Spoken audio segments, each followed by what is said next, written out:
Paciente chegou do centro cirúrgico, tem muita coisa para fazer. Tem que olhar se tem sangramento, débito dos drenos, os curativos, olhar a diurese, coletar exame laboratorial, correr com a gasometria, solicitar raio-x, eletrocardiograma, aquecer o paciente, tem que ficar guiado com a temperatura, tem que ver a glicemia, tem que olhar a medicação nas bombas de infusão, calcular a microgramagem, tem que ver os sinais vitais. E não é só isso não, tem mais coisa também. Mas relaxa, quanto mais paciente cirúrgico você pegar, mais fácil vai ficar. E hoje eu trouxe 7 tópicos que vão te ajudar nessa missão, tá bom? Um dos principais riscos do paciente cirúrgico é o risco de sangramento. Então tem que ficar de olho nas pupilas assim que o paciente chega do centro cirúrgico. Tem que fazer essa avaliação, gente. Fundamental. Melhor dos mundos, seu paciente vai chegar do pós-operatório consciente orientado, em catéter nasal, bonitinho. Mas, em algumas situações, nos contextos mais graves, o paciente ainda vai chegar sob efeito de sedação, ainda em ventilação mecânica. Então, você precisa aplicar uma escala de sedação para ele, para saber o Nível de sedação que esse paciente tá. Tem uns posts anteriores aí que eu coloquei os tipos de escala e aí vocês podem conferir direitinho, tá bom? Outro ponto importantíssimo na avaliação neurológica do paciente é a avaliação da dor. A gente sabe que o próprio trauma cirúrgico já interfere, na liberação de várias substâncias para a resposta inflamatória, mas a dor no paciente no pós-operatório imediato tem uma grande influência para a recuperação dele, não só do ponto de vista hemodinâmico, mas a parte respiratória também. Enfim, todas as substâncias liberadas pelo mecanismo da dor podem atrapalhar a recuperação do paciente pós-cirúrgico.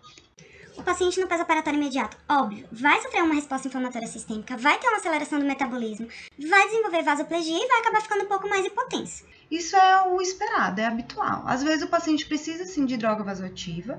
No meu cotidiano a gente utiliza mais noradrenalina e vasopressina. E tem também aquele paciente super hipertenso que vai chegar com altas doses de niprid. Em alguns casos você precisa até associar com a nitroglicerina, enfim.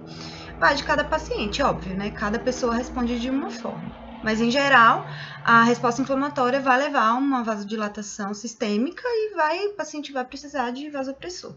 Então, qual a importância do enfermeiro intensivista nesse contexto? É justamente estar perto do paciente e avaliar esses níveis pressóricos de forma contínua, para que não haja discrepâncias grandes de pressão arterial. A gente sabe que as drogas vasoativas têm um efeito muito rápido no paciente, então pacientes que têm muita labilidade pressórica, que estão usando um vasodilatador, daqui a pouco precisa de um vasopressor e tudo mais, precisam ter uma vigilância constante, então nós não podemos sair de perto desse paciente. Ritmo e frequência cardíaca, a gente também tem que avaliar. Esse paciente que está em resposta inflamatória decorrente da cirurgia vai desenvolver arritmia, Pode estar mais taquicárdico num primeiro momento. Isso se deve à resposta inflamatória, aos antecedentes do paciente também.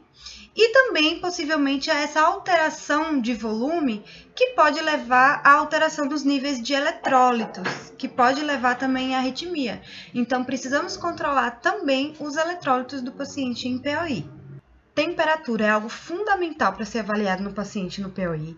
A gente sabe que hipotermia aumenta o risco de sangramento, então a gente precisa aquecer esse paciente quando ele chega do centro cirúrgico. É claro que muitos procedimentos vão acabar atrapalhando isso. Alguns médicos pedem ecocardiograma, aí tem raio-x para fazer, tem eletrocardiograma para fazer, outros exames, etc. Exame físico do médico, exame físico do fisioterapeuta, exame físico do enfermeiro. Enfim, mas a gente tem que tentar deixar esse paciente coberto o maior tempo possível, até ele atingir a normotermia, E para evitarmos também que esse paciente venha a fazer febre, Então, também controle rigoroso de temperatura é muito importante.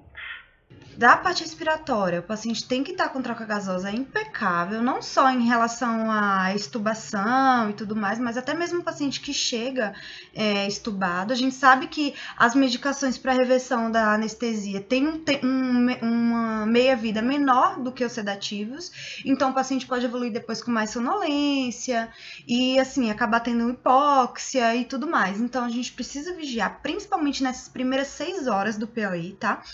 E alinhar com a equipe de fisioterapia. Para o paciente que está entubado, às vezes ele precisa de recrutamento alveolar, porque ele faz muita telectasia, no intraoperatório, e a gente precisa estar alinhado, sincronizado com a equipe de fisioterapia, para que eles possam fazer o recrutamento de forma adequada, usando sedativo e bloqueio neuromuscular adequado.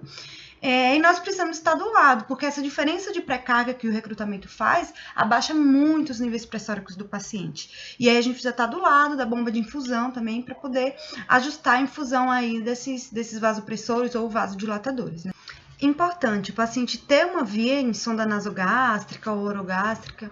Em geral, os pacientes já vêm do centro cirúrgico assim, mas nem sempre, né? Então, se der pra gente inserir uma sonda nasogástrica, né? Tiver seguro para isso, ok, importante. Muitos pacientes evoluem com distensão abdominal no POI e também temos algumas medicações utilizadas que são em apresentação de comprimido e tudo mais, então a gente precisa dessa via, é importante. E ficar de olho, né, na barriga do paciente. Muitas doses de droga vasoativa podem levar a isquemia, né, mesmo das vísceras e tudo mais. Então, a gente precisa ficar atento nesse sentido. Doses altas de droga vasoativa também acabam, né, por conta dessa isquemia. Nós precisamos deixar o paciente em jejum, porque ele não vai ter absorção desses nutrientes. No POI, em geral, nos primeiros POs, é tolerável que o paciente passe por essa situação, até se ajuste hemodinâmico, mas não podemos deixar nosso paciente aí mais 72 horas sem nenhuma oferta de nutrição, né? A resposta inflamatória por diversos fatores, inclusive pela liberação de vasopressina, vai fazer o paciente reter mais líquido, portanto, o débito urinário vai cair. Então, a gente tem que ficar de olho, porque isso não pode ser menos que 0,5 ml por quilo por hora. Se o paciente estiver urinando menos que isso, a gente precisa de medidas para melhorar esse débito urinário, tá bom? Porque justamente uma das maiores complicações que você tem no pós-operatório é justamente a lesão renal aguda, né? E para nós que cuidamos de pacientes graves, com muitas comorbidades, geralmente eles já são pacientes renais crônicos, né? Então tem que ficar de olho na função renal. E por último, pele e dispositivos. Importantíssimo. Avaliar a pele desse paciente no POI. Porque lesão por pressão é indicador de qualidade assistencial da enfermagem. E quando esse paciente já vem do centro cirúrgico com uma lesão, essa lesão não pertence ao UTI. Sobre os dispositivos. Acabou ficando por último, mas é uma das coisas mais importantes também. E é uma das primeiras coisas que você vai olhar quando o paciente chega. Tem que ver se todos os dispositivos estão abertos, né, com aquele clamp aberto. Sonda vesical se não está cotovelada. Observar as fixações, se não tiver com fixação adequada, instalar a fixação adequada conforme o padrão da unidade. Os curativos, como que está a inserção do catéter central, como que está o curativo da inserção. Isso é muito importante. A partir do momento que o paciente chega, você já precisa observar o selo d'água dos drenos, ver se está borbulhando, se está oscilando. Cada tipo de dreno, né, tem uma particularidade, isso é assunto para um outro post. Mas observar o sangramento, gente, isso é crucial, é uma das coisas mais arriscadas para o paciente, a ocorrência do sangramento. E é por isso que ele vem com drenos, né? Então, temos vários tipos em várias regiões, enfim. Mas os principais que eu trabalho, que são os drenos pleurais e mediano, que é o dreno mediastinal, a gente precisa ficar atento a esses volumes maiores do que 50 ml hora. Já chamam nossa atenção, a gente precisa observar e já ter medidas para que isso não se perpetue, né? A gente precisa conter o sangramento desse paciente. Então é isso, galera. Esse foi um resumo das nossas atribuições, tá? Mas tem muito mais coisa para falar. Se ficou alguma dúvida, se você quiser me fazer alguma pergunta, pode comentar aqui ou mandar um direct que eu respondo, tá bom? Compartilha esse vídeo se você gostou, mostre pros amigos, para ninguém passar mais por tanto perrengue no POI, hein? Beijo, gente!